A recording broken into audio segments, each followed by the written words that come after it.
উচ্ছেদৰ পাঁচদিনাখন আজি নেঘেৰি বিলৰ পৰিৱেশ মই দেখুৱাম। আচলতে আজি প্ৰশাসনৰ লোকসকল আহি ইয়াত উপস্থিত হৈছে আৰু এক পেট্ৰলিঙৰ ব্যৱস্থা কৰিছে। আচলতে তেওঁলোকক মই সামগ্ৰিক দৃশ্য নিউজ18 অসমৰ দখলক পোনে দেখুৱাম। প্ৰশাসনৰ এটা বৃহৎ দল গোলাঘাটৰ পৰা আহি পেলাই তেওঁলোকে এনেদৰে পেট্ৰলিঙৰ ব্যৱস্থা কৰিছে, কাৰণ কোনো দুষ্কৃতিকাৰী যদি ইয়াত প্ৰৱেশ নকৰে আৰু অন্য লোকক এই নেঘেৰি বিলত অন্য লোকক ইয়াত প্ৰৱেশ কৰিবলৈ দিয়া হোৱা নাই। আৰু তেওঁলোকে এক বৃহৎ দল আহি পেলাই ইয়াত উপস্থিত হৈছে আৰু তেওঁলোকে এক পেট্ৰলিঙৰ ব্যৱস্থা কৰিছে। সকলো আহি উপস্থিত হৈছেহি আৰু মই নিউজ18 অসম দখলক এই নেঘেৰি বিলৰ পৰিৱেশ পোনে দেখুৱাইছোঁ। তেওঁলোকে এনেদৰে আহি পেলাই এটা বৃহৎ দল উপস্থিত হৈছেহি আৰু এই যি উচ্ছেদ স্থলী আছে তেওঁলোকে তাত এক পেট্ৰলিং কৰিব আৰু তেওঁলোকে ইয়াত উপস্থিত হৈ পিনি তেওঁলোকে এনে সুন্দৰভাৱে এনেদৰে পেট্ৰলিঙৰ ব্যৱস্থা কৰিছে আৰু তেওঁলোকে যাতে কোনো দুষ্কৃতিকাৰী ইয়াত প্ৰৱেশ কৰিব নোৱাৰে তাৰ বাবে তেওঁলোকে সুব্যৱস্থা কৰিছে।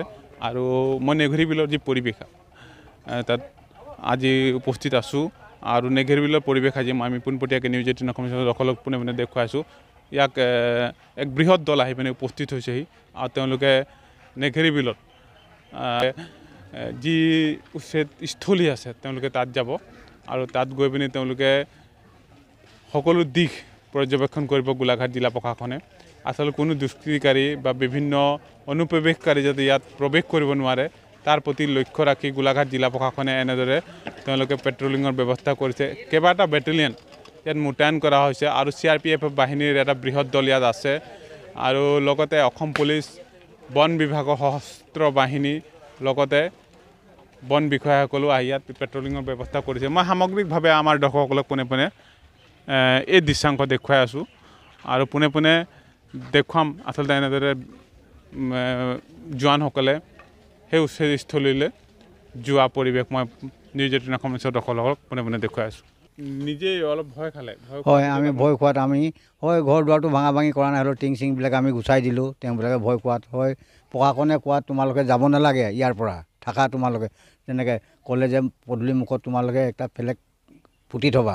সেই ফ্লেগ পুতি থোৱাটো তেওঁবিলাক মুছলিম সম্প্ৰদায়কে দুবাৰ তিনিবাৰ ৰাতিপুৱা উঘালি পেলাইও দিলে। পেলাই দিয়াৰ বিষয় লৈ মই ডিউটি কৰি পেলাই কাগজত আহিলোঁ। পুলিচ প্ৰশাসনো আহি পেলাই চাইছেহি, আহি পেলাই চাইছে ফ্লেগখন পাইছে। মই গাড়ী থৈছোঁ। তেতিয়া মই প্ৰশাসনক জনাবলৈ নহ'ল। এতিয়াই সাংবাদিক অহা নিমিত্তে মিডিয়াম অহা গুণে মই বিষয়ে কথাটো মই জনাইছোঁ। ঘৰটো ঠিকে আছে এতিয়া, হ'লেও সেই জেগাত মাজত আমি থাকিবলৈ আমাৰ অসুবিধা হৈছে। আপোনালোকক যদি অনুৰোধ কৰিছোঁ, কেনিবাই যদি আমাক ছাইডত অকণমান জেগা দি পেলাই সমাধান কৰি দিয়ে তেতিয়াহ'লে অতি ভাল পালোহেঁতেন আমি চৰকাৰক। এতিয়া যিসকল মিয়া সম্প্ৰদায়ৰ লোকসকলে উচ্ছেদ কৰিছে যাক, তেওঁলোকেতো এজনকৈ ব্যক্তি আছে, এতিয়াও আছে, এতিয়াও যোৱা নাই অথনি, এতিয়াও আছে তেওঁবিলাকে। যোনবিলাক কৰিছে সেইবিলাকো যোৱা নাই, নকৰাবিলাকতো আছেই। যোনবিলাক কৰি দিছে এতিয়া তেওঁবিলাকো আছে অথনি বৰ্তমান দেখি পোৱা। আপোনালোকক বোলে নাভাঙে, বোলে আমাক কেলৈ নাভাঙে আপোনালোকক?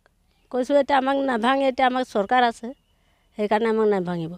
বোলে ভাঙিবই লাগিব এইখন ঘৰ বোলে, সেইকাৰণে এইটো নটিচটো দিয়া কৰালে সিহঁতি জবৰদস্তি দিবলৈ দিলে। তেতিয়া হ'লেও কৈছে বোলে দিলেও আমি নাভাঙো নহয় ঘৰখন বোলে, এনেই বোলে দি থৈছোঁ আৰু বোলে সিহঁতৰ দেখাত।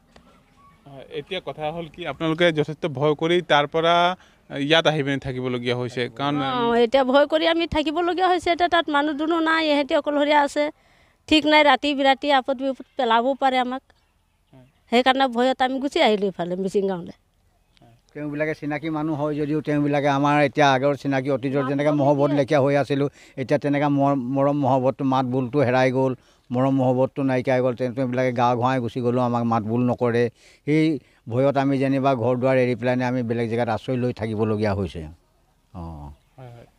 চৰকাৰক কি অনুৰোধ জনাব? চৰকাৰক জনাইছোঁ এতিয়া এইটো কেনেকৈ আমি সেই মাজৰ পৰা আমাক ছাইড কৰি যদি কেনিবাই আমাক সমাধান এটা কৰি দিয়ে, যদি সেইটো কম বুলি কৈ পেলাই যেনিবা আমি চৰকাৰৰ লগত অনুৰোধ জনালোঁ। মিচিং গাঁৱৰ লগত মানে আপোনালোকৰ মিচিং গাঁৱৰ কাষতে আপোনালোকৰ সংস্থাপন দিবলৈ মিচিং গাঁৱৰ কিনাৰতে যে সংস্থাপন একটা আমাক জেগাত দিব বুলি কৈ পেলাই আমি সংস্থাপন একটা আপোনালোকক অনুৰোধ জনালোঁ চৰকাৰক। হয়, তেওঁলোকে আচলতে ভয় আৰু শংকাত দিন অতিবাহিত কৰিছিলে। তাৰ পৰা তেওঁলোকে সেই স্থান ত্যাগ কৰি তেওঁলোকে মিচিং গাঁৱৰ মাজত আহি পিনে এতিয়া বৰ্তমান নিশাটো আছে, তেওঁলোকৰ সংস্থাপন লৈছে আৰু তেওঁলোকে চৰকাৰক বাৰম্বাৰ এটা অনুৰোধ জনাইছে কাৰণ তেওঁলোকে সেই ঠাইৰ পৰা আনি মিচিং গাঁৱৰ কাষত তেওঁলোকক সংস্থাপন দিবৰ বাবে আৰু গোটেই বিষয়টো আচলতে গোলাঘাট জিলা প্ৰশাসন কেনেদৰে ব্যৱস্থা গ্ৰহণ কৰে থলুৱা খিলঞ্জীয়া যি আদিবাসী লোকসকল আছে তেওঁলোকক কোনো কাৰণতে উচ্ছেদ নকৰিম বুলি কোৱাত মুখ্যমন্ত্ৰীক তেওঁলোকে ধন্যবাদ মুখ্যমন্ত্ৰীক ডাঙৰীয়াক আপোনালোকে ধন্যবাদ দিছে ধন্যবাদ দিছোঁ আমি ধন্যবাদ দিছোঁ আমি চাৰিঘৰ আমাৰ তাত আদিবাসী আছোঁ সেই চাৰিঘৰক যেনিবা তেওঁবিলাকক আমি ধন্যবাদ জনাই পেলাই আমি কৈছোঁ যে মিচিং সম্প্ৰদায়ৰ কিনাৰ ফালে আমাক অকণমান আচৰি দিলে মানে আমি অতি খুব ভাল পাওঁ আমিও আমাৰ মুখ্যমন্ত্ৰী ডাঙৰীয়াক আমি খুব ভাল পাইছোঁ যোনটো কাণ্ড কৰি আছে যি কাম কৰি আছে আমাৰ কাৰণে একদম সুযোগ কৰি আছে ভাল কাম কৰি আছে তেওঁ নহ'লে আমাৰ শান্তি আছিলে নাছিলে এতিয়া আমাৰ শান্তি পৰিৱৰ্তনলৈ আহিছিলে হ'লেও যেনিবা তাত আমাৰ থাকিলে মানে শান্তি নহ'ব তেওঁ যদি সেই মহোদয়ে যদি আমাক যদি ছাইডত এফালে মিচিং গাঁও সম্প্ৰদায়ৰ লগত যদি আমাক ছাইডত কৰি দিয়ে তেতিয়াহ'লে আমাৰ শান্তি সমাধানটো আমাৰ হ'ব বুলি ভাবিলোঁ আপুনি বিচৰা বাতৰি পাব কেৱল নিউজ 18 এপত নিউজ 18 এপ ডাউনলোড কৰিবলৈ স্কেন কৰক এই QR কোড গুগল প্লে ষ্টৰতো পাব এই নিউজ 18 এপ